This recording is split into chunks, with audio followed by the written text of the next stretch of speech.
મિત્રો, જો તમે તમારા બાળકોને બુઢીના બાલ ખવડાવતા હોવ તો હવે ચેતજો.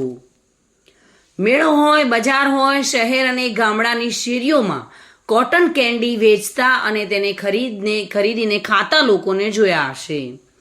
કદાચ જ કોઈ એવી વ્યક્તિ હશે જેણે જીવનમાં એક વખત પણ કોટન કેન્ડી ખાધી નહીં હોય. કોટન કેન્ડી એટલે કે બુઢીના બાલ.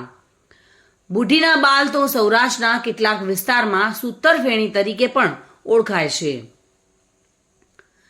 5 રૂપિયાથી લઈને 50 રૂપિયા સુધી મળી જતી કોટન કેન્ડી નજર સામે બનતી હોય તો લોકો ટોળે વળીને કુતૂહલવશ જોતા પણ હોય છે.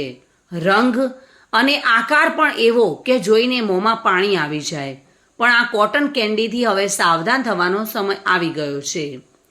કારણ કે બાળકોથી લઈને મોટા લોકોને આકર્ષતી કોટન કેન્ડીમાં કેન્સર પેદા કરતું કેમિકલ વાપરવામાં આવે છે તેવો ખુલાસો થયો છે.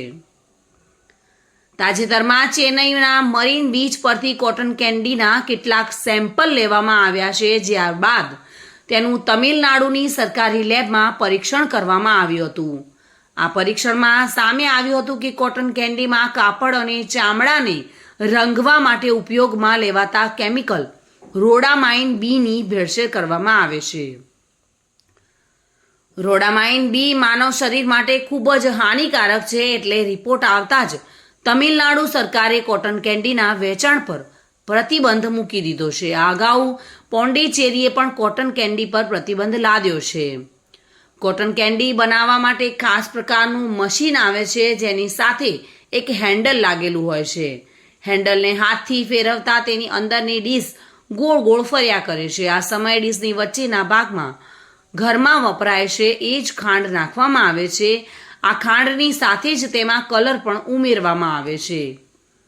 મશીનમાં ખાંડને ગરમ થાય ત્યારે તેની ચાસણી લાંબા લાંબા તાર સ્વરૂપે બહાર આવે છે જેને નાનકડી લાકડીની મદદથી એકઠી કરવામાં આવે છે. આ સમયે જ ગ્રાહકને પસંદ આવે તેવો આકાર કોટન કેન્ડીને આપવામાં આવે છે.